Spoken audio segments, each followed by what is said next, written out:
Bien, vamos a hablar entonces sobre lo que son los esfuerzos combinados. Eh, Tenía muchas ganas de hacer este video desde hace rato, entonces vamos a hacerlo de una vez. El problema es un problema del libro de Hibeler, es el ejercicio 858 y nos pide, bueno, dice así el ejercicio: la varilla de 2 pulgadas de diámetro está sometida a las cargas mostradas en la figura. Las cargas pues son estas que tenemos acá, esas tres cargas, de una de 500, una de 600 y una de 800 libras. Y nos dice: determine el estado de esfuerzo en el punto B y muestre los resultados en un elemento diferencial situado en ese punto. Entonces nos piden el estado de esfuerzo en el punto B, pero aprovechando pues también vamos a sacar los esfuerzos en el punto A para ver algunas cositas ahí de cómo difieren los esfuerzos tanto en un punto como en otro punto de un elemento. Entonces, primero vamos a empezar explicando un poco sobre lo que son las cargas combinadas, los esfuerzos combinados. O bueno, mejor primero vamos a hacer lo que son todo el trabajo estático. Cuando me refiero a trabajo estático, pues me refiero a que de primero hay que sacar un sistema equivalente de fuerzas y de momentos, un sistema equivalente de cargas, de por sí, de todo. ¿Por qué hay que hacer esto? Porque a nosotros nos piden hallar los esfuerzos no directamente en el punto donde se están aplicando las fuerzas, sino que a mí me están pidiendo hallar los esfuerzos o el estado de esfuerzos en un punto que no es donde se aplican directamente las fuerzas, que en este caso sería el punto B y el punto A. Entonces, lo primero que voy a hacer es dibujar esa porción de varilla que tiene a esos dos puntos, que en este caso sería toda esta, uy, perdón, que sería en este caso toda esta porción de acá, la que estoy dibujando en azul, que sería toda esta porción de acá. La voy a dibujar aquí a un lado para que más o menos ustedes puedan observar qué es lo que sucede. Tendríamos más o menos algo como esto. Creo que no me va a salir muy bien, pero vamos a hacer ahí lo mejor que se pueda aquí. Vamos a dibujarlo aquí. Y nos queda más o menos algo como eso. Aquí tendríamos este eje. Vamos a dibujar los ejes con la reglita para que nos quede más eh, equilibrado todo. Aquí tendríamos un eje. Aquí tendríamos otro eje que sería el eje Z, creo que si no estoy mal, el eje X. Y el eje Y tendría más o menos dado de esta manera. Ok, listo. Ya que tengo dibujado ahí mis tres ejes, le vamos a poner los nombres a los ejes. Vamos a ponerle este eje X. Este le vamos a poner el eje Z. Y a este el eje Y.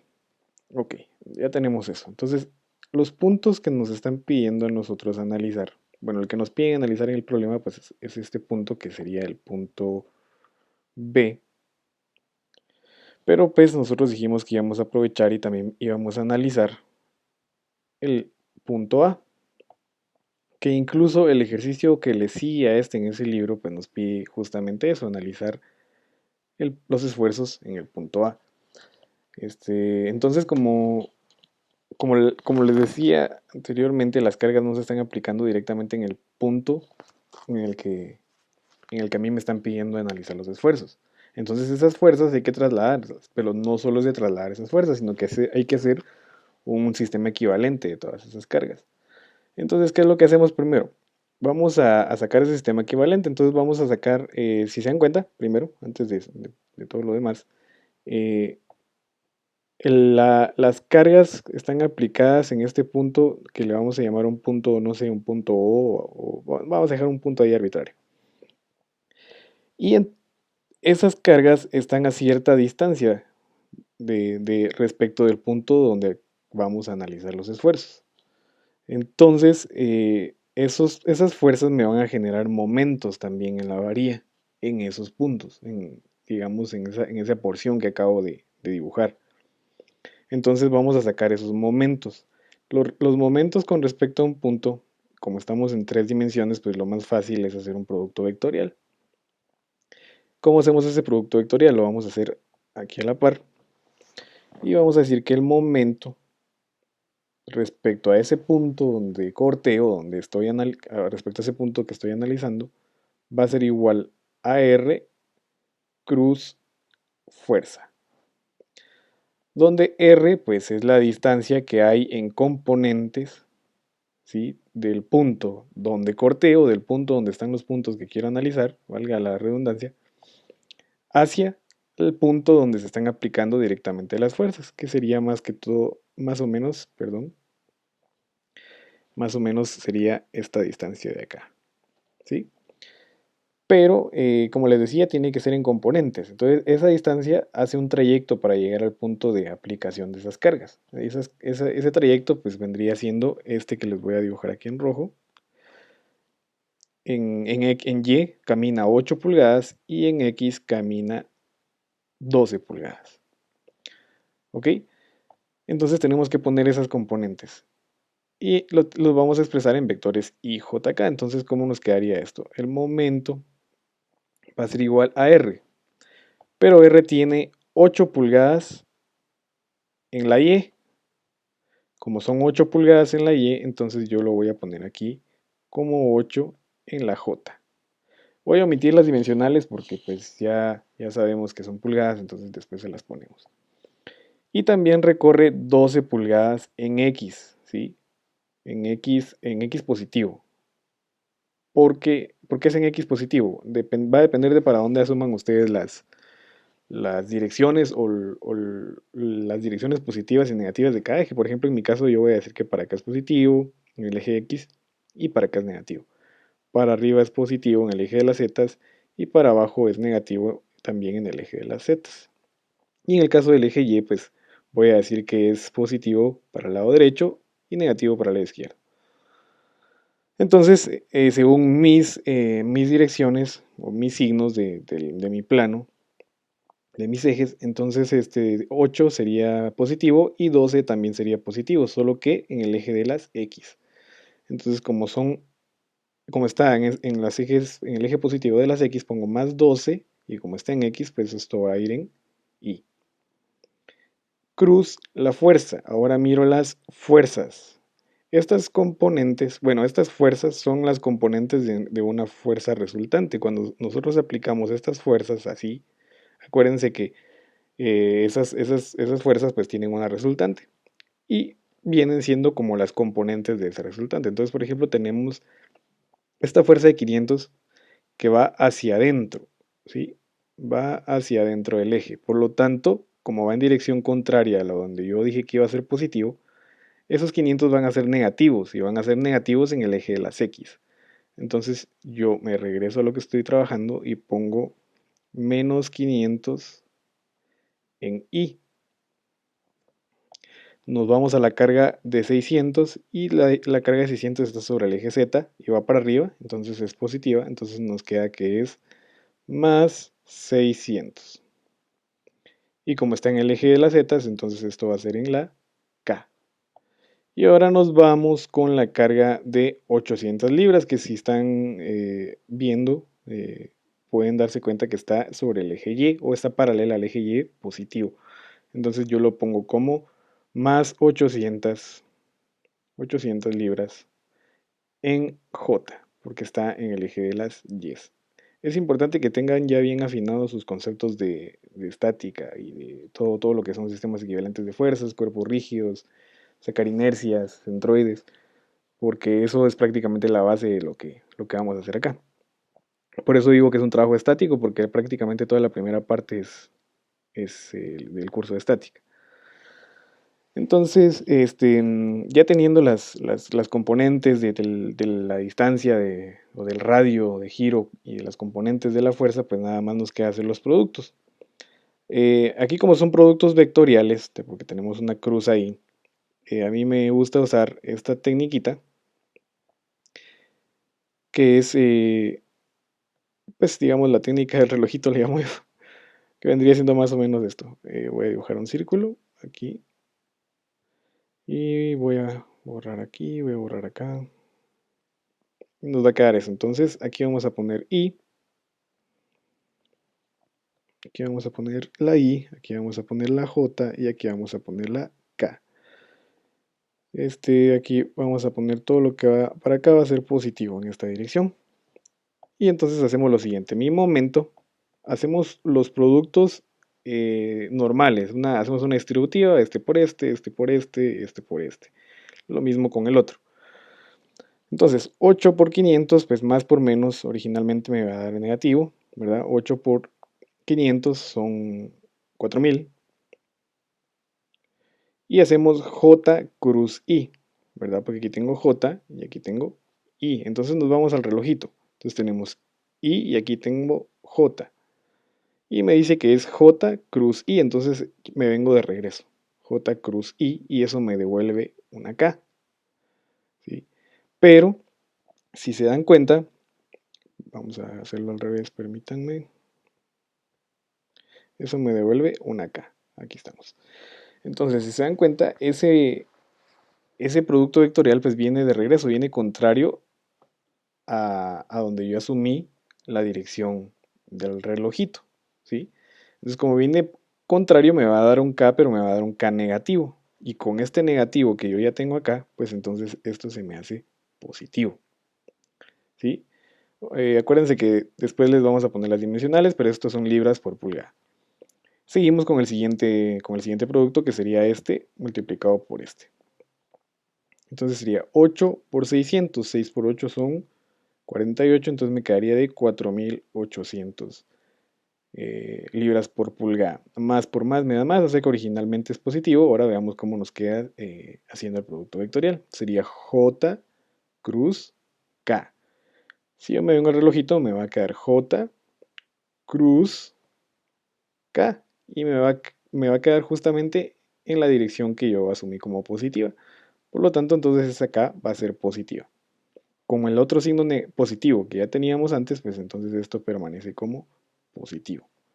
Vamos a dibujar mejor este 8 porque no se mira muy bien. Y entonces eso me va a dar K positivo.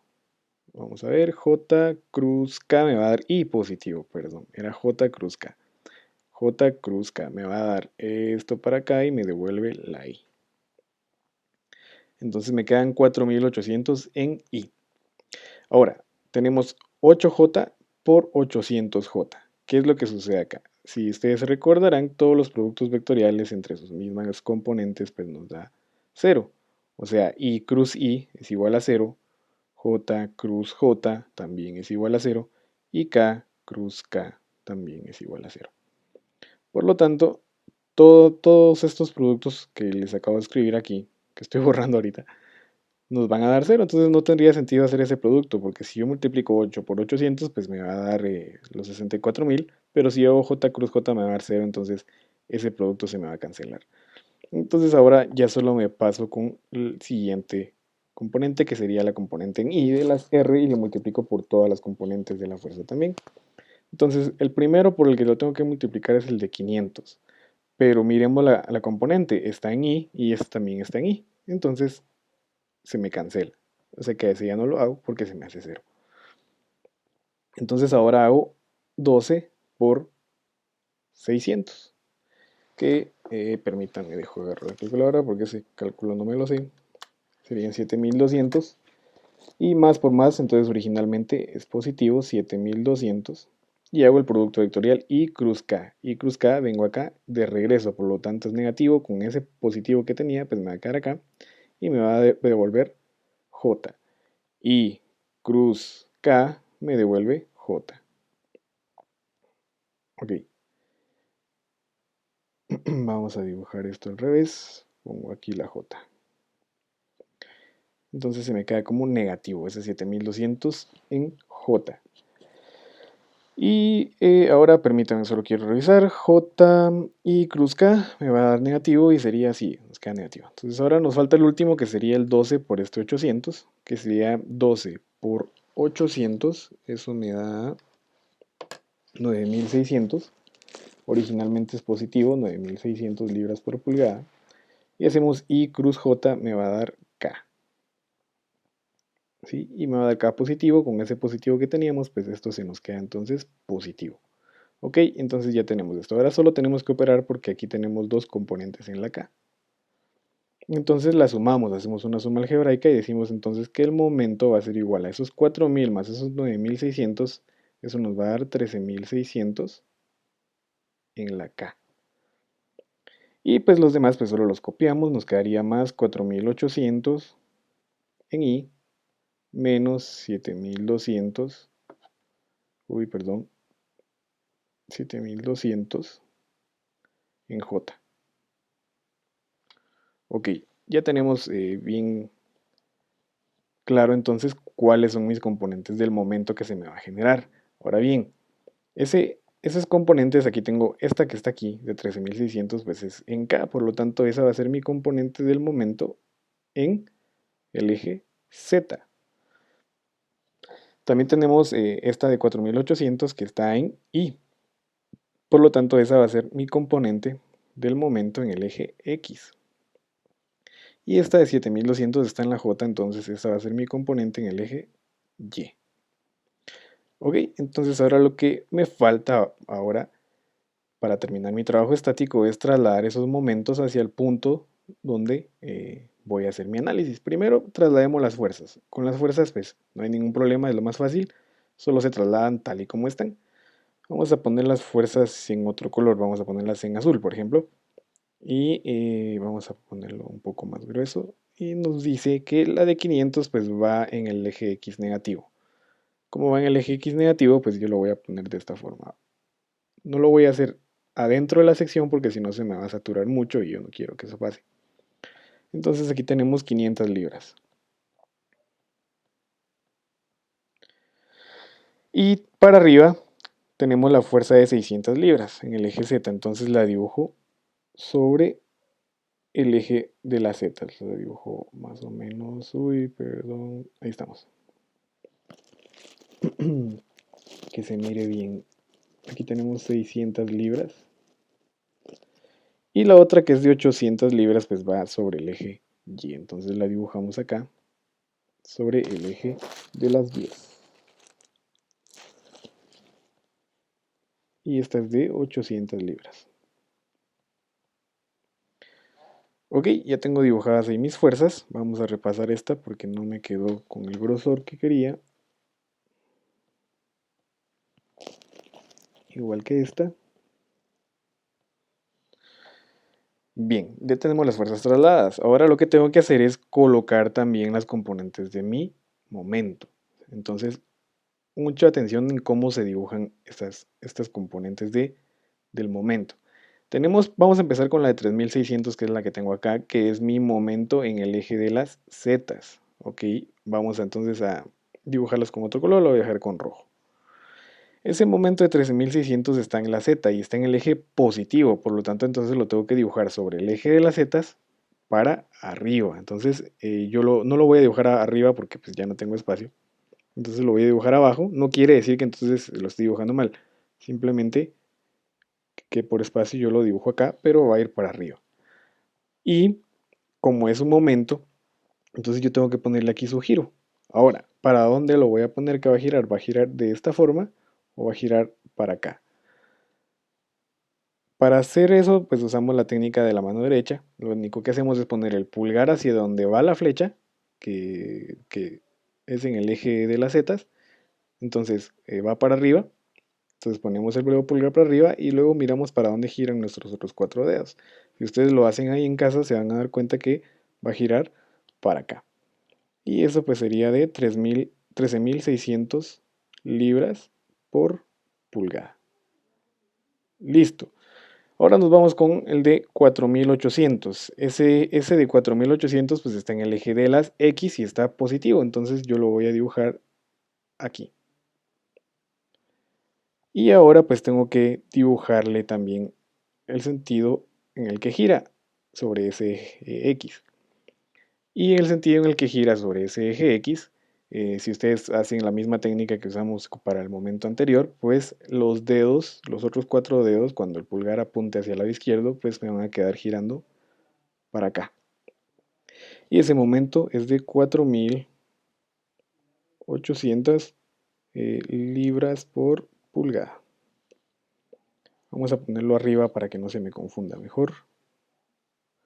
Y Entonces me quedaría de esta manera. Vamos a ver en qué punto lo puedo ubicar para que no... Aquí estamos. Entonces sería 4800 libras por pulgada. Sería ese momento. Y nos vamos con el último momento. ¿Cuál es ese último momento? Es el de menos 7200 en la J. Va en la J, pero va en dirección negativa. Entonces yo lo dibujo de esta forma. Lo dibujo sobre el eje Y, pero en dirección contraria al eje positivo. Y ahora pues ya solo me queda dibujarle el giro. Que si se van a dar cuenta, pues esto me va a hacer girar de esta manera. Haciendo el pulgar, apuntándolo hacia donde va esta flechita y cerrando los otros, me doy cuenta que gira hasta acá, a este lado. Y pues ese momento es de 7200. Aquí ya no es necesario poner el signo porque ya sabemos para dónde va por las flechas. 7200 libras por pulgada. Listo, entonces ya tenemos todo el trabajo estático para poder empezar a trabajar los esfuerzos. Para no hacer más largo el video, voy a dividirlo en dos partes. La primera parte, que es esta, va a ser todo el trabajo estático, y la segunda parte pues ya vamos a hacer todo el trabajo de los esfuerzos. Vamos a dejar este video aquí. Solo quisiera terminar para aclarar de una vez que aquí ya nos toca comenzar a hacer todo el trabajo de los esfuerzos. Eh, los esfuerzos normales, la combinación de los esfuerzos normales me la van a dar dos cosas. Esta combinación me la van a dar las cargas longitudinales o cargas axiales. Voy a ponerle cargas axiales. Y también me lo van a dar los momentos flexionantes, ¿sí? Flexionantes. Eso es por parte de los esfuerzos normales, la combinación de los esfuerzos normales. Ahora, la combinación de los esfuerzos cortantes me lo van a dar otras dos cosas. Me lo van a dar las cargas, otras cargas, pero estas cargas son cargas transversales. Transversales. Y también me lo van a dar los momentos, pero en este caso serían los momentos torsionales. Sabiendo eso, entonces ya podemos empezar a hacer nuestro trabajo de esfuerzo. Lo primero que hay que hacer acá es ver quiénes son mis cargas axiales, quiénes son mis momentos flexionantes, quiénes son mis cargas transversales y quiénes son mis momentos torsionales. Para las cargas axiales, nosotros, por lo regular en este tipo de problema, nosotros vamos a encontrarnos, aunque vamos a tener una carga axial y dos cargas transversales. Y para los esfuerzos cortantes, pues vamos a tener, bueno, para los esfuerzos normales vamos a tener una carga axial y dos momentos flexionantes. Y en los esfuerzos cortantes vamos a tener dos cargas cortantes, ¿sí? O dos cargas transversales y un momento torsor. Entonces, para los esfuerzos normales, ¿sí? ¿Quiénes me dan los esfuerzos? Las cargas axiales y los momentos flexionantes. ¿Quién es mi carga axial? Pues mi carga axial es la que está actuando sobre el eje longitudinal del elemento. Pues como ya se dieron cuenta, pues las, el eje longitudinal pues sería el eje de las Y, este que estoy dibujando en verde. ¿Y cuál es la única fuerza que está actuando sobre ese eje verde? Pues es esa de 800. Esta de 7200 no es una fuerza, es un momento. Entonces, esa carga de 800 está actuando sobre ese eje longitudinal, por lo tanto, esa sería mi carga axial. Ahora, ¿quiénes son mis momentos flexionantes? Si nosotros miramos la carga, los momentos de 4800 y de 13600, ¿qué es lo que le van a querer hacer a esa porción de la varilla? Por ejemplo, miremos la de 4800, está girando sobre el eje X, ¿sí? Entonces, ¿qué es lo que le va a querer hacer a mi porción de varilla? Lo que le va a querer hacer a mi porción de varilla va a ser lo siguiente. Vamos a dibujarlo como podríamos representarlo acá. Lo que va a querer hacer es lo siguiente. Este es mi punto de análisis y va a querer flexionarlo de esta manera. Va a querer hacerlo girar sobre el eje de las X. Mi eje X vendría siendo más o menos este. Y el momento viene acá, ¿sí? Entonces va a querer más o menos hacerle eso. Y entonces esta parte de acá arriba va a querer comprimirse y esta parte de acá abajo va a querer tensionarse. Por lo tanto, sabemos bien que todo lo que me genere compresión o tensión van a ser esfuerzos normales. Es por eso que los momentos flexionantes me generan esfuerzos normales. Eso es en cuanto a el momento de 4.800 libras por pulgada. ¿Qué pasa ahora con el momento que está en el eje Z de 13.600 libras por pulgada? ¿Qué va a pasar con ese momento? ¿Qué le va a querer hacer a mi elemento? Pues es prácticamente lo mismo, solo que este va a girar sobre el eje Z. Y lo que me va a hacer es lo siguiente, va a querer hacer esto. Esto es lo que le va a querer hacer a mi elemento. El eje Z pues vendría siendo este. Y entonces está actuando así. Este vendría siendo el momento. Este sería mi eje Z. Entonces también me la está flexionando. Entonces toda esta parte de aquí afuera va a querer trabajar a tensión. Y la parte de adentro va a querer compresionarse. Entonces ese momento también me va a generar esfuerzos normales porque me va a generar flexión en el elemento. Ahora, ¿qué pasa con los esfuerzos cortantes? Solo voy a terminar de explicar esto para que en el próximo video pues ya entremos de lleno a resolver el problema. Con los esfuerzos cortantes me dice que son las cargas transversales y los momentos torsionales.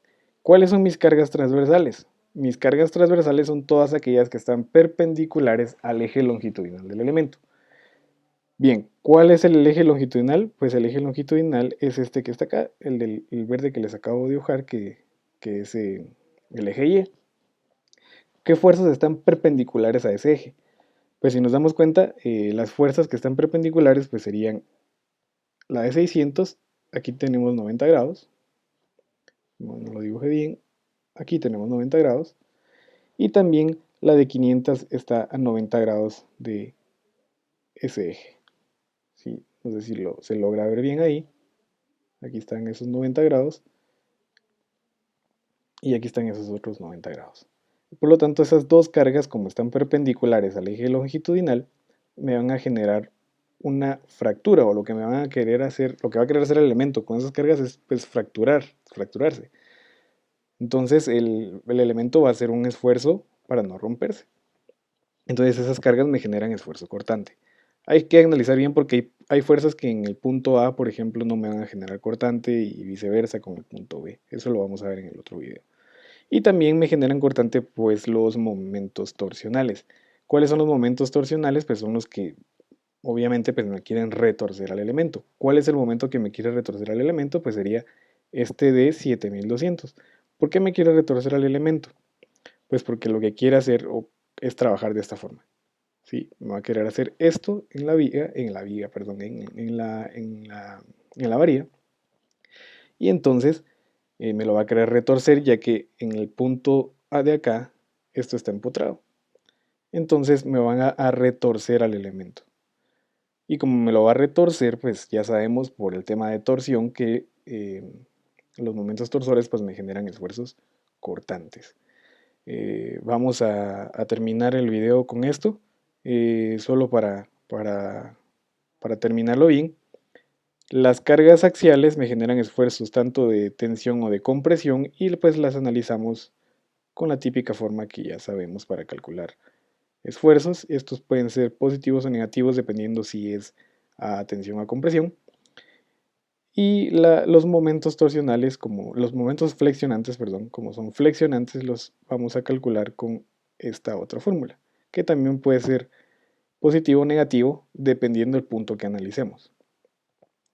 Y los esfuerzos cortantes, con los cargas transversales, nos vamos a analizar, esos esfuerzos cortantes los vamos a analizar por esta fórmula que sería BQ sobre I por T, donde esta fórmula nos dice el B sería el cortante, la carga cortante, que en este caso sería una de las dos que tenemos ahí, una de 600 o una de 500, cualquiera de esas dos. Q es el primer momento estático del área, si no estoy mal creo que se llama así, lo vamos a explicar ya en el otro video, y es la inercia del elemento, y T pues es el espesor del, del elemento, que en este caso serían las 2 pulgadas que me dice el problema que tiene la batería. Eso es para las cargas transversales, que en este caso también van a ser positivas o negativas, dependiendo para dónde vayan. Y los momentos torsionales, pues se calculan con la fórmula TC sobre J, donde T es el momento torsor, que en este caso sería el de 7200 libras por pulgada, o sea, este de acá. C es el radio de la figura, que en este caso sería 1, y J pues es el momento polar de inercia. Y el signo de este, si va a ser positivo o negativo, no es lo mismo que con estos. ¿Sí? Es diferente. Aquí tenemos el signo me lo va a dar la dirección tangencial del punto donde que esté analizando. Eso lo vamos a ver también en el próximo video. Entonces lo vamos a dejar aquí y espero que les haya ayudado. Espero ya esta semana tener la segunda parte. Saludos y déjenme en los comentarios si les vio o faltó algo que haya que explicar. Saludos.